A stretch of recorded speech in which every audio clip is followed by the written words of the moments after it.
Découvrir le secret caché dans les racines d'une plante commune pourrait transformer tout ce que nous savons sur la santé rénale. Les dernières recherches révèlent que le pissenlit, souvent considéré comme une mauvaise herbe, cache des propriétés qui combattent efficacement les niveaux élevés de créatinine dans les reins. Pourquoi quelque chose d'aussi puissant est-il seulement à la portée de nos pieds et souvent ignoré? En marchant dans les champs et les parcs, peu d'entre nous reconnaissent que nous marchons sur l'une des solutions les plus prometteuses aux problèmes rénaux. Chaque pas sur ces haies légumes-feuilles pourrait écraser le potentiel d'une révolution médicale. Mais comment quelque chose d'aussi bénéfique peut-il être si sous-estimé? Et qu'est-ce qui rend exactement le pissenlit si spécial pour nos reins?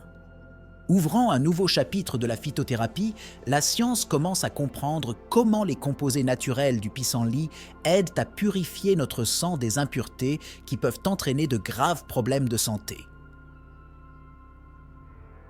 Quels sont ces composés et comment fonctionnent-ils silencieusement mais étonnamment efficacement pour maintenir notre fonction rénale à son meilleur? Plongeons dans les détails et découvrons le véritable pouvoir caché dans ces petites plantes ordinaires. À la découverte du thé miracle. Le thé de pissenlit, extrait des racines et des feuilles de la plante Taraxacum officinale, est reconnu pour ses propriétés diurétiques qui favorisent la santé des reins. Historiquement, cette plante a été utilisée dans diverses cultures, de l'Europe à l'Asie, pour ses nombreuses applications médicinales. En médecine traditionnelle chinoise, par exemple, il est apprécié pour sa capacité à éliminer les toxines du sang et à améliorer la composition des fluides corporels, ce qui profite indirectement à la fonction rénale. L'efficacité du pissenlit dans la réduction des niveaux de créatinine est directement liée à son action en tant que puissant diurétique naturel. En stimulant une production accrue d'urine, ce thé aide les reins à traiter et à éliminer plus efficacement l'excès de créatinine et d'autres déchets métaboliques. Non seulement cela aide à détoxifier les reins, mais cela favorise également le maintien de leur fonction, ce qui est crucial pour les patients souffrant de maladies rénales préexistantes. Récemment, la recherche scientifique a commencé à soutenir ces observations traditionnelles, avec des études indiquant que les composés présents dans le pissenlit, tels que les flavonoïdes et les acides phénoliques, ont un impact significatif sur la réduction de l'inflammation rénale et la protection contre les lésions des tissus rénaux. Ces composés fonctionnent comme des antioxydants qui protègent les cellules rénales des dommages oxydatifs, favorisant ainsi la santé et la fonction rénale à long terme. La science derrière la vitesse. Le mécanisme par lequel le thé de pissenlit abaisse rapidement les niveaux de créatinine peut être attribué à sa riche composition en potassium et autres minéraux essentiels qui stimulent la diurèse. Cette action rapide est cruciale pour les patients qui nécessitent des interventions immédiates pour contrôler les niveaux de créatinine, comme ceux qui sont à un stade avancé de l'insuffisance rénale ou qui suivent des traitements par dialyse. En plus de son action diurétique, le thé de pissenlit affecte également positivement le débit de filtration glomérulaire, DFG, un indicateur essentiel de la fonction rénale. Des études montrent que l'augmentation du DFG après la consommation de thé est liée à la présence de taraxacine et de taraxacérine, deux substances qui aident à réguler la fonction rénale et la pression artérielle systémique en facilitant l'excrétion des déchets. La capacité de ce thé à influencer rapidement les niveaux de créatinine est également une conséquence de son influence sur les niveaux d'insuline et la santé métabolique. En améliorant la régulation de la glycémie, le pissenlit aide indirectement la fonction rénale, car des niveaux élevés de glucose sont connus pour submerger les reins et aggraver les affections rénales. Mécanisme d'action rénaux. Le thé de pissenlit fonctionne grâce à un spectre d'action biologique qui profite aux reins, à commencer par sa capacité à augmenter la diurèse. Cet effet est vital pour nettoyer les voies urinaires et réduire la pression sur les reins, leur permettant de filtrer et d'éliminer les toxines plus efficacement sans le stress de la réabsorption des substances nocives. Biochimiquement, Le thé influence plusieurs marqueurs inflammatoires et facteurs de stress oxydatif qui, lorsqu'ils ne sont pas gérés, peuvent entraîner des lésions rénales importantes. Des composés tels que la chicorée et l'acide caféique présents dans le thé modulent ces voies inflammatoires et oxydatives, fournissant une couche protectrice qui peut réduire l'incidence des néphropathies. De plus, il a été démontré que le thé de pissenlit a un impact sur la régulation hormonale qui affecte les reins, en particulier en ce qui concerne le système rénine-angiotensine-aldostérone SRAA, qui régule la pression artérielle et l'équilibre hydrique. En modérant ce système, le thé aide à prévenir des conditions telles que l'hypertension et l'œdème, qui peuvent imposer une charge supplémentaire sur les reins. Étude de CAS sur le rétablissement rapide. Une étude de CAS notable concerne un patient qui était confronté à des stades précoces d'insuffisance rénale et qui a connu une réduction significative des niveaux de créatinine après avoir commencé un régime quotidien avec ce thé. Surveillé pendant une période de 6 mois, le patient a montré une amélioration continue de la fonction rénale, évaluée par des analyses de sang et d'urine qui ont confirmé l'efficacité du thé non seulement pour stabiliser, mais aussi pour améliorer l'état rénal. Un autre CA concernait un groupe de patients âgés ayant des antécédents de problèmes rénaux chroniques. En ajoutant ce thé à leur traitement conventionnel, une tendance à l'amélioration plus rapide a été observée que le groupe témoin qui n'a pas utilisé le thé. Cette observation a été étayée par des données indiquant une diminution de la créatinine sérique et une amélioration du débit de filtration glomérulaire, suggérant que le thé pourrait être un complément efficace aux thérapies rénales existantes. De plus, des analyses longitudinales de patients atteints de diabète de type 2, qui font souvent face à des complications rénales, ont montré que ceux qui consommaient régulièrement ce thé avaient une incidence plus faible de néphropathie diabétique avancée.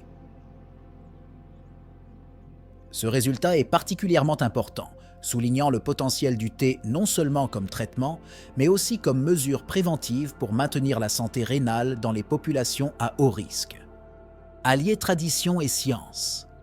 L'intégration de ce thé dans les pratiques médicales contemporaines est un exemple fascinant de la façon dont les remèdes traditionnels peuvent être validés par des méthodes scientifiques modernes. Traditionnellement utilisé pour ses propriétés curatives, le thé fait aujourd'hui l'objet de nombreuses études cliniques qui cherchent à comprendre exactement quels éléments sont responsables de ces puissantes capacités de guérison rénale. Des recherches récentes ont montré que le thé contient une gamme complexe d'antioxydants qui aident à réparer les dommages cellulaires dans les reins causés par les toxines ou les maladies. Ces études corroborent non seulement les pratiques traditionnelles, mais offrent également une fenêtre sur les innovations thérapeutiques qui peuvent incorporer ces principes actifs dans de nouveaux médicaments ou des thérapies complémentaires. La reconnaissance médicale de l'efficacité de ce thé en milieu clinique a conduit à un intérêt croissant pour son application dans les protocoles de traitement, en particulier dans les régions où la médecine conventionnelle et la phytothérapie sont intégrées, comme dans la médecine intégrative populaire en Asie et dans certaines parties de l'Europe. Différence d'efficacité. Lorsque l'on compare ce thé à d'autres traitements de santé rénale, il est évident que la rapidité avec laquelle il abaisse les niveaux de créatinine est un avantage distinctif. Ce thé se distingue par sa capacité à agir rapidement en raison de sa forte concentration de composés bioactifs qui sont facilement absorbés et utilisés par le corps. De plus, l'efficacité de ce thé ne dépend pas d'une métabolisation prolongée ou d'une transformation en composés actifs secondaires, ce qui est courant dans de nombreux médicaments pharmaceutiques. Cela signifie que les avantages commencent presque immédiatement après la consommation. Un avantage important pour ceux qui ont besoin de résultats rapides pour des raisons médicales. La capacité de ce thé à agir en synergie avec le corps minimise également les risques d'effets secondaires indésirables, ce qui en fait une option plus sûre et plus efficace pour le traitement à long terme par rapport aux médicaments qui peuvent porter des charges toxiques supplémentaires sur le corps. Une préparation optimale pour une efficacité maximale. La préparation de ce thé est cruciale pour garantir que tous les composés bioactifs sont extraits efficacement, maximisant ainsi leurs bienfaits thérapeutiques. Le processus idéal consiste à utiliser de l'eau purifiée à une température spécifique, généralement entre 85 et 90 degrés Celsius, ce qui est considéré comme idéal pour libérer les antioxydants sans dégrader les enzymes sensibles à la chaleur présente dans les feuilles. Le temps d'infusion est également essentiel. Des études indiquent qu'une infusion de 5 à 7 minutes suffit pour extraire les composants nécessaires sans amerleter, conservant ainsi son profil de saveur agréable et sa puissance thérapeutique. La sélection des feuilles de thé joue également un rôle important dans leur efficacité. Les feuilles plus jeunes et moins transformées ont tendance à conserver des quantités plus élevées de polyphénol et d'antioxydants. Les experts recommandent d'utiliser des feuilles en vrac au lieu de sachets de thé remplis, car les feuilles en vrac offrent une plus grande surface pour l'infusion et par conséquent une meilleure libération des composés médicinaux. De plus, l'ajout d'un filet de citron ou de miel peut non seulement améliorer la saveur, mais également augmenter l'absorption de certains antioxydants par le corps. Un autre aspect important dans la préparation de ce thé est la fréquence de consommation. Pour maximiser les effets sur la réduction de la créatinine et l'amélioration de la santé rénale, une consommation régulière est essentielle. Il est recommandé de consommer le thé 2 à 3 fois par jour entre les repas pour assurer une absorption constante des nutriments et une efficacité continue dans la clairance rénale. Des études cliniques ont montré que cette régularité de consommation est aussi cruciale que la qualité du thé lui-même pour obtenir des résultats thérapeutiques significatifs. Précautions et contre-indications. Bien que ce thé soit très bénéfique pour beaucoup, il est essentiel d'être conscient des contre-indications et des précautions nécessaires. Les personnes souffrant de maladies préexistantes, telles que des problèmes cardiaques graves ou des antécédents de calculs rénaux, devraient consulter un professionnel de la santé avant d'incorporer le thé dans leur alimentation, car les composés présents peuvent influencer le métabolisme des minéraux et autres médicaments. L'interaction de ce thé avec les médicaments est une considération importante, en particulier pour ceux qui suivent des traitements contre l'hypertension ou le diabète. Les composés contenus dans le thé peuvent potentialiser ou diminuer l'efficacité des médicaments sur ordonnance, ce qui nécessite une surveillance attentive des niveaux de créatinine et d'autres biomarqueurs par un médecin.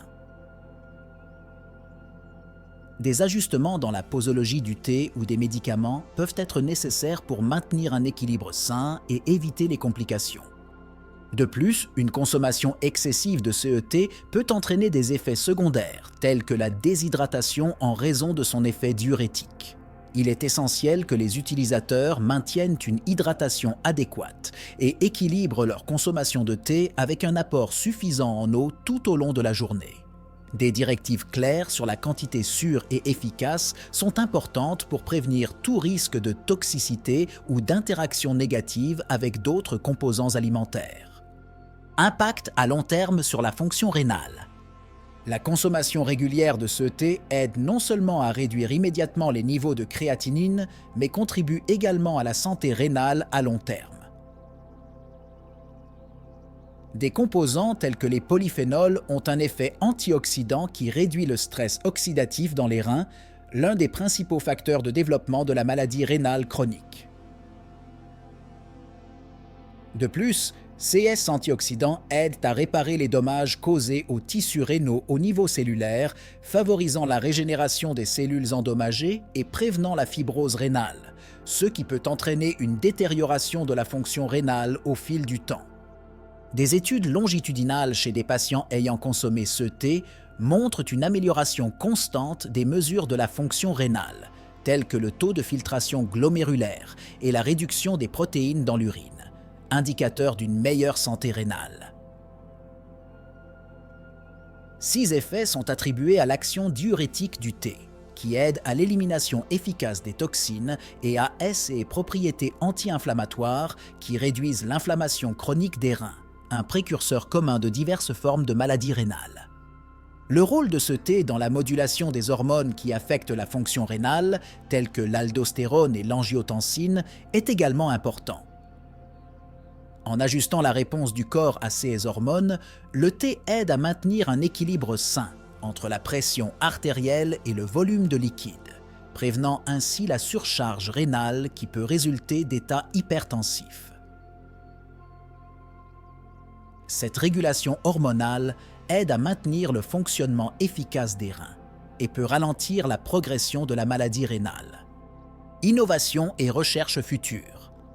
L'intérêt croissant pour la capacité de ce thé à traiter efficacement les affections rénales a conduit à des innovations et à des recherches plus approfondies sur ses propriétés. Actuellement, les chercheurs explorent la génomique des plantes dont le thé est dérivé, cherchant à mieux comprendre quels gènes sont responsables de la production des composés bioactifs bénéfiques pour les reins. Ces recherches pourraient mener au développement de variétés végétales optimisées pour produire des niveaux encore plus élevés de CS composés. En outre, la nanotechnologie est appliquée pour améliorer la biodisponibilité des composés du thé. Les scientifiques développent des nanoparticules capables d'encapsuler les polyphénols, de les protéger de la dégradation dans le tube digestif et de garantir qu'une plus grande proportion de CES composés atteignent les reins. Cela pourrait augmenter considérablement l'efficacité du thé, permettant des doses plus faibles et réduisant les effets secondaires potentiels. Un autre domaine de recherche prometteur est la combinaison de CET avec des thérapies à base de cellules souches pour traiter les lésions rénales. Des expériences préliminaires ont montré que les antioxydants contenus dans le thé peuvent potentialiser l'effet régénérateur des cellules souches dans les tissus rénaux, offrant une nouvelle voie thérapeutique qui pourrait révolutionner le traitement des maladies rénales chroniques. Perspective mondiale sur l'utilisation du thé. L'utilisation de ce thé varie considérablement à travers le monde, certaines cultures l'appréciant pour ses propriétés médicinales depuis des siècles. En Asie, par exemple, il est traditionnellement utilisé non seulement comme boisson quotidienne, mais aussi comme élément crucial dans le traitement des maladies rénales. La pratique de l'utilisation de CET dans les rituels de santé est profondément enracinée dans la médecine traditionnelle chinoise qui met l'accent sur l'équilibre des éléments du corps pour maintenir la santé. En Europe et en Amérique du Nord, l'intérêt pour le thé s'est accru avec la popularité croissante de la médecine alternative et intégrative. Des études cliniques menées dans ces régions ont commencé à documenter et à valider les bienfaits du thé, ce qui a conduit à une augmentation de son acceptation et de son utilisation comme alternative ou complément aux traitements rénaux conventionnels. La mondialisation et l'accès facile à l'information ont permis aux connaissances sur CET de se répandre rapidement, augmentant sa popularité dans le monde entier. En conséquence, l'échange de connaissances entre différents systèmes médicaux contribue à créer une compréhension et une appréciation plus approfondie des propriétés curatives du thé, alors que des chercheurs du monde entier collaborent pour percer ses secrets et maximiser son potentiel thérapeutique. Débats et controverses. La popularité croissante de ce thé en tant que traitement efficace des reins n'est pas sans débat et controverse dans la communauté scientifique. Au cœur du débat se trouve la variabilité des résultats entre les différentes études, qui, selon certains critiques, pourraient être dues à la qualité et à l'origine des feuilles de thé utilisées dans la recherche. De plus, l'absence de normes ou de réglementation dans la production et la préparation du thé peut affecter la concentration des composés actifs, entraînant des incohérences dans les résultats thérapeutiques observés. Un autre sujet de controverse est l'efficacité du thé par rapport au traitement conventionnel. Alors que de nombreux rapports de CS et études préliminaires suggèrent que le thé peut être une alternative prometteuse ou un complément aux thérapies rénales établies, certains professionnels de la santé sont sceptiques quant à sa capacité à remplacer complètement les méthodes plus traditionnelles. Ces débats soulignent souvent la nécessité d'une recherche plus rigoureuse, contrôlée et à long terme, pour établir des conclusions définitives sur l'efficacité et la sécurité du thé. En plus des discussions scientifiques, il y a aussi des questions éthiques et culturelles impliquées dans la promotion de ce thé comme remède contre les problèmes rénaux. Les critiques affirment que la surcommercialisation de ces propriétés curatives peut conduire à des attentes irréalistes chez les patients et éventuellement détourner l'attention de traitements plus éprouvés.